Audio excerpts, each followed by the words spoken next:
দলটা বিশ্বের সর্ববৃহৎ রাজনৈতিক দল, 15 কোটি তার এখন অব্দি মেম্বার রয়েছে। পশ্চিমবঙ্গে প্রায় 50 লক্ষ লোক এই পার্টির মেম্বার, ফর্ম ফিল আপ করে, মিস কল দিয়ে। তার স্বাভাবিকভাবে আমি একজন বিজেপির কার্যকর্তা হিসেবে বলেছি যে ভবানীপুর আসন ভারতীয় জনতা পার্টি জিতবে এবং মমতা ব্যানার্জি যেখানে দাঁড়াবে সেখানে তাকে হারাতে হবে। দায়িত্ব আমাকে দিলে আমি পালন করবো। আমাদের ডায়ে বায়ে যারা বসে আছে যাকে দিলে সে ভালো করবে।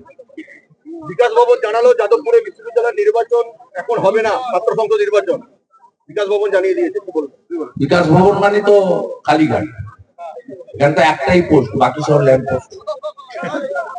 যাদবপুরে মনে হয় ছাপ্পা মারতে পারবে না, ওখানে মনে হয় নরেন চক্রবর্তী নাই, ওখানে মনে হয় বিধান উপাধ্যায় নাই। ছাপ্পা ছাড়া আছে নাকি? দুর্গাপুর কর্পোরেশনের ভোট হয়েছিল 17 সালে, অনুব্রত মন্ডল আর অরূপ খাঁড়া এসে লুট করেছিল, মনে নেই আপনাদের? দুর্গাপুর কর্পোরেশনে ভোট দিতে দিয়েছে।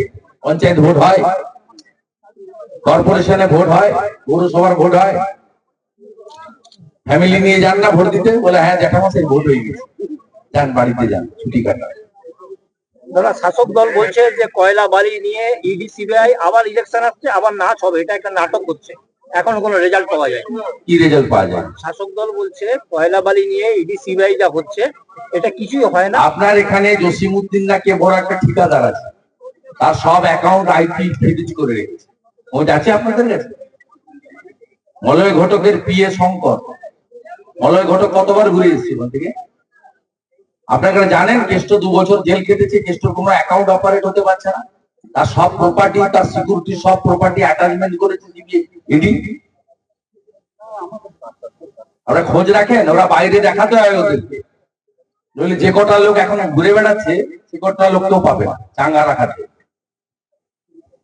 কয়লাকাণ্ডে বিনয় মিত্র যদি এখন আনতে পারলো না, কয়লাকাণ্ডে বিনয় মিত্র